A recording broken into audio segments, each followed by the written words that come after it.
All right, welcome back to the Branson broadcast, where we try to make difficult biblical concepts easier to understand.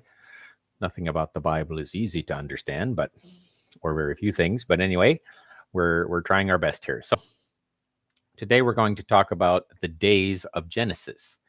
In Genesis 1, where the creation story is laid out, it uses the word day several times.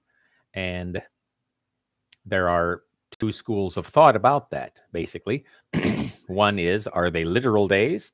The other is it figurative speech that wants to, explain more or less the order of things, but not slavishly 24 hours. Well, how are we going to decide? I've said I think in all of my videos, at least the ones related to origins, you have to have a starting point. Now, here in the Branson broadcast, we are young Earth creationists, and we are so because our starting point is the Bible. And so we try to understand the things the way the Bible explains them literally. Now, I did another video about the literal understanding the Bible literally. It's not as straightforward as it sounds, but there are others that they want to try to make the Bible agree with science. Looking at you, old Earth creationists, without really following the text. And I have a question for them. If the Bible is not true as written on the first page, on which page does God start telling the truth? Just kind of a random question there. So why? Obviously, I believe that the days are 24-hour periods, literally 24-hour periods. Now, why do I think that? Because it uses several phrases that make it clear that it is referring to a literal 24-hour day. It uses the words morning and evening. In fact, I think it says it every single day, or starting with the third or something. The details are not that important, but if you've read Genesis 1, it says, and the evening and the morning were the first day, and the evening and the morning were the second day, and the evening and the morning, etc., etc.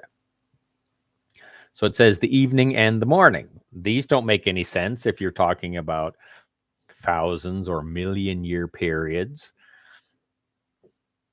or even weekly periods. How do you have the evening and morning of week 1? It doesn't make any sense. The other thing that we see in Genesis 1 is the use of numbers. As I've already mentioned, it says the evening and the morning were the first day, the evening and morning were the second day, the third day, etc. And Hebrew scholars, Hebrew experts, and other Bible experts have pointed out that any time that you use evening or morning with the word day, in the Bible at least, it's always referring to a 24-hour day. So if they use the evening and the morning, well, that's just kind of a double whammy there. Then they also say that if you add a number to the day, then it's speaking about a literal 24-hour day. So in every or nearly every section of the creation, it says the evening and the morning were the numbered day, right? And then if you go, I think it's over in Exodus, when it says, remember the Sabbath day to keep it holy. How many days did God take to create the world, according to that verse? A lot of people want to say 7, but no, it says literally, for in 6 days God created the earth, and on the seventh day he rested. So it's kind of a trick question. It's part of the creation week, but it says he did it in 6 days. So when you throw all of that together, the evening, the morning, the numbered days, they make reference to it in Exodus. I think Jesus himself refers to it as well. I think it's pretty clear that when God inspired whoever to write the Bible, some people think it was actually Adam who wrote the first part of Genesis, the part that deals with him in the early days, and that he actually gave a physical book to his descendants that finally ended up with Moses. Or if Moses simply wrote it under inspiration of the Holy Spirit, it doesn't matter. The intention of the language is to say that these are literal 24-hour days. Even scholars that don't believe in creation and maybe don't even believe the Bible. I mean, you can study Hebrew without being a Bible believer. But even these people say, well, the impression that the writer, whoever it was, wanted to give is that they were literal 24-hour days. And so that's why I ask the old earth creationist, on which page does God start telling the truth? If he's like beating us over the head with it, it's almost like God is grabbing us by the lapel and saying, listen to me. I'm telling you something very important. I don't know if you have children. I have children. But when they're very small and easily distracted, a great way to make sure you have their attention is to grab their face.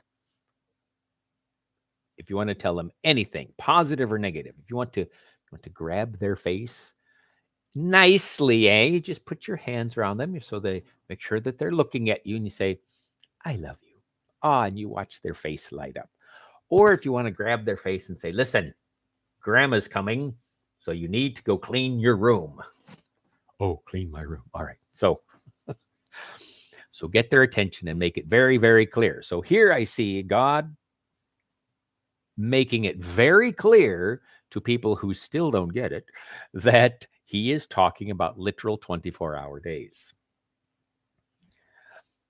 And I don't understand people who think that it's just figurative language.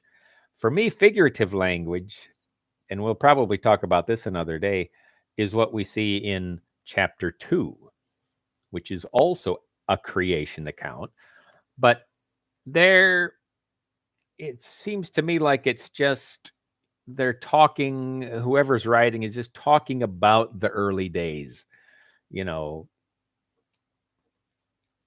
and so he's not saying, okay, first this happened, then this happened, then this happened. It's kind of interesting that a lot of people who don't think that Genesis 1 is literally like this, they will take chapter 2 and say, oh, look, see, there's contradictions here. Well, I don't think there are contradictions.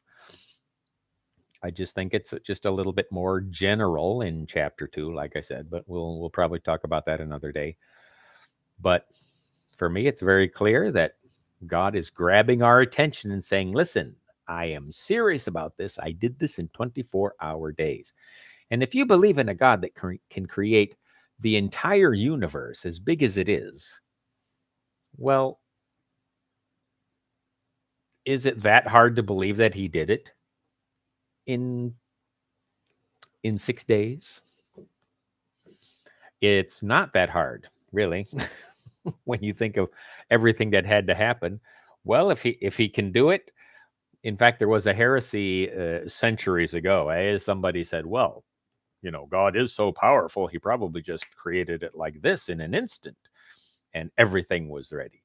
Well, that is also a heresy, because that's not how God said he did it. If he did it in 6 days, it was for a reason, and there's a method to his working. And so we just need to take God at his word. And so that's our starting point, that the Bible is literally true, that the earth was created approximately 6,000 years ago in 6 days. And I don't understand what the problem is.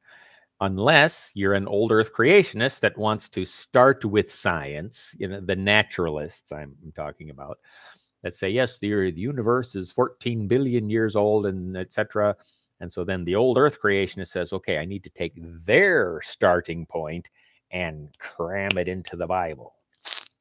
Well, that's not how exegesis works. That's not how God communicated to us. Some things he left very, very clear. So I hope that's helpful. If you have any questions, that's what the comment section is for, and I'll see if I can answer them in another broadcast. So have a great day, and we'll see you next time. Bye-bye.